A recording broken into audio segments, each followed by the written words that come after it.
I'm Dr. T and welcome to my office. So today I'd like to talk about proteins. Now proteins are going to be made of amino acids. Amino acids are the monomer for a protein. The oligomeric form is known as a peptide. So these are going to be amino acids attached together. The amine group from one acid reacts with the acid group of the next amino acid, and those form an amide, which is sometimes called a peptide bond. Now, if you string a few of these together to get the oligomer, you get a peptide. Peptides, I'm not going to dive too deeply into their functionality. They're used quite often for communication, the most famous of which would be insulin. Additionally, there are some interesting uses for, say, defense, using the peptides to attack, say, bacteria, etc. But with that, I'm mostly going to move on to the polymeric form, which is the protein. And the order of amino acids for the peptide or the protein really does matter. And we actually call this its primary structure. This is what's encoded in the DNA for the protein. And so you take your amino acids, you stitch them together. I'll go into more details on how that's done in later videos. And this leads to the primary structure. Now, all of those R groups are going to start interacting with each other. You're going to have lots of intermolecular forces taking place. And what's going to happen is, as it's being formed, it's going to start folding up and becoming kind of tangly. But it's not a random fold. It's going to be a very orderly structure, although there are parts that we do call random folds because they are kind of randomish. But it's going to start folding up into a specific shape. And that shape of the protein is going to govern fundamentally what that does. Everything about the protein's function is governed by its shape. And we actually take the shape that the protein folds into and divide that into a series of levels. And I've already alluded to the first one, the primary structure. The secondary structure is the local folding of that peptide chain, or that string of amino acids. And this can fold into several different approaches. The two most common are going to be the alpha helix, which alpha is just the Greek letter for A, so it's A. This is the most common. We're going to call it A. The next one will be beta, which is B. So alpha helixes are going to be a spiral, as one would suspect from the name helix. The R groups stick out of the spiral, and this is governed by the hydrogen bonding between the amide groups in the peptides. So you got those peptide bonds, those have amides in them, and those can do hydrogen bonding. Remember that nitrogen has a hydrogen on it, and there's a carbonyl carbon. So, hey, the oxygen can hydrogen bond with the hydrogen on a neighboring nitrogen. Not the one right next door, but the one a few down the road. So it's going to be a local interaction. Beta sheets, same basic local interaction thing, except for instead of spiraling into a helix shape, beta sheets are going to have the peptide chain kind of going back and forth, creating a flat-ish plane. It's actually got a bit of a crinkle to it, with the R group sticking in and out of the plane. So kind of like up and down, where you're creating kind of a sheet that then can be wrapped around, etc. The tertiary structure is going to be the folding overall of a single chain of amino acids, or what we'll call the peptide chain, even though it's more than a peptide. This is potentially hundreds of amino acids long, but it's one continuous chain. Now, between the secondary and the tertiary structure, we have motifs, which are kind of like, a couple of alpha helix and maybe a beta sheet. And these are common patterns that we see. There's lots of them. I'm not going to dive in too deep, but it was one of those, like, we had secondary structure, we had tertiary structure. Oh, wait, we need an intermediate. So this was kind of added in later in our understanding of proteins. Obviously, proteins just do what proteins do. Now, for some proteins, not all of them, they have what's known as a quaternary structure. And this is going to be where there are multiple individual chains of amino acids that interact with each other to form a single functioning protein. A classic case here is hemoglobin. You have 4 strands of protein. Each one has its own little heme group that holds the oxygen, and those form together to form an actual hemoglobin.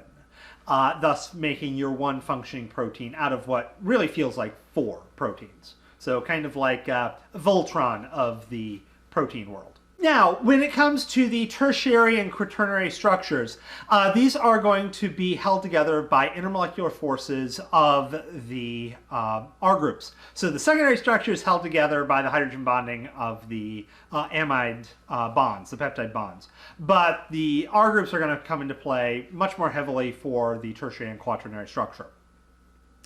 So if I've got, say, an acid functional group that's negatively charged, so it's now an anion, that's near a base functional group that's positively charged, then those are going to attract towards each other. Now, this also does mean, though, that outside conditions can affect my intermolecular forces. If I disrupt the shape, then the protein will no longer function, and we call this denaturation. Sometimes it's reversible, often it's not. So in the case of my acid functional group and my base functional group, then in this case, if I change the pH so that the acid functional group is, say, no longer deprotonated, it's now in acid, and that acid group picks up a proton, now since it's no longer negatively charged, then that intermolecular force is going to be degraded. Likewise, if I go the other way, I take away so many hydrogens, I make it so alkaline, the pH goes up so much that the base functional group loses its proton and is now no longer positively charged. Now that interaction no longer happens. Alternatively, I could get these interactions, what we call salt bridges, where I didn't want them. So we can denature proteins by changing pH. This is actually how ceviche and lutefish, probably mispronouncing that, are produced.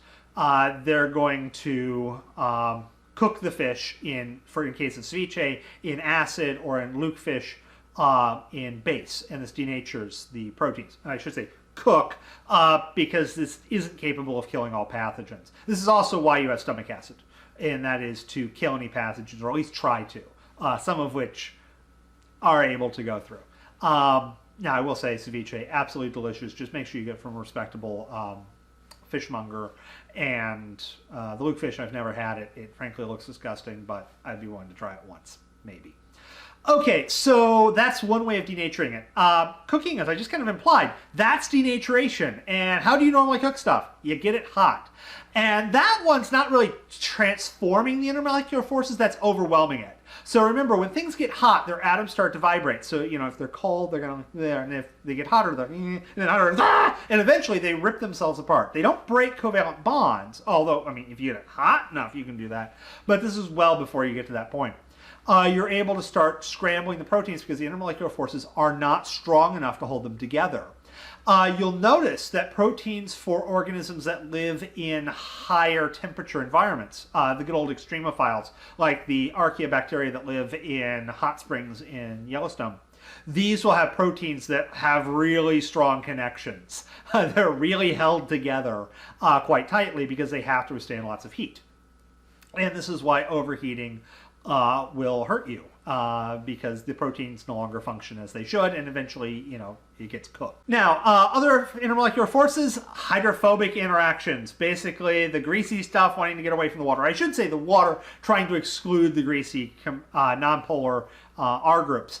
And so these will clump together. This is actually one of the driving forces for the early folding of proteins.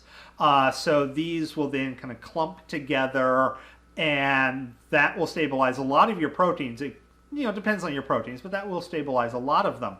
Now, if I have organic solvents like, say, some ethanol, then that's going to help kind of, you know, get those a little bit more familiar with the water, and it's going to start denaturing those, allowing those to pull apart. And that's how rubbing alcohol or alcohol-based hand sanitizer work to clean things. They denature the proteins by destabilizing the hydrophobic interactions there. They also manage to destabilize the cell's membrane. So there's kind of, you know, a double threat there. Now, when you look at those high temperature extremophiles, or really any protein like hair, what little I have left, that needs to really take the stress, these are typically going to be cross-linked. And for proteins, like any other polymer, you can make them stronger by cross-linking them, and the cross-linking in proteins is done by a disulfide bond, or a disulfide bridge, depending on how you want to phrase it. There is one amino acid, cysteine, that has a thiol. And when you get two thiols close to each other and then oxidize them, you actually form a covalent bond. Well, covalent bonds are a lot stronger than your run-of-the-mill intermolecular forces. So for this reason, you can really toughen things up. Therefore, proteins that need to really take the stress are going to generally be fairly high in disulfide bonds, and yeah, you're going to be able to do that. Now, you can break these disulfide bonds in a couple of ways. One, reducing agents will do that. That's actually how a perm works. You take your hair, you put a reducing agent on it, it breaks the disulfide bonds, you rearrange your hair strands to the shape you want, and you put an oxidizing agent and that reforms disulfide bonds, but you reform a different set of sulfide bonds, so now the hair is locked into its new shape. Alternatively, things like heavy metals can interact with disulfide bonds, break those. Heavy metals also will interact heavily with some of your charged functional groups, specifically some of the acids, and thus changing the charge and denaturing the proteins in that fashion. Now, at this point, when talking about denaturing proteins, I'm talking about disrupting the secondary, tertiary, and quaternary structures, disrupting the intermolecular forces, but not necessarily breaking covalent bonds except for the occasional disulfide bond. Breaking the actual peptide bonds that connects my amino acids together, so degrading the primary structure, that is known as hydrolysis. And that can take place under very extreme chemical conditions or with a variety of enzymes that do that.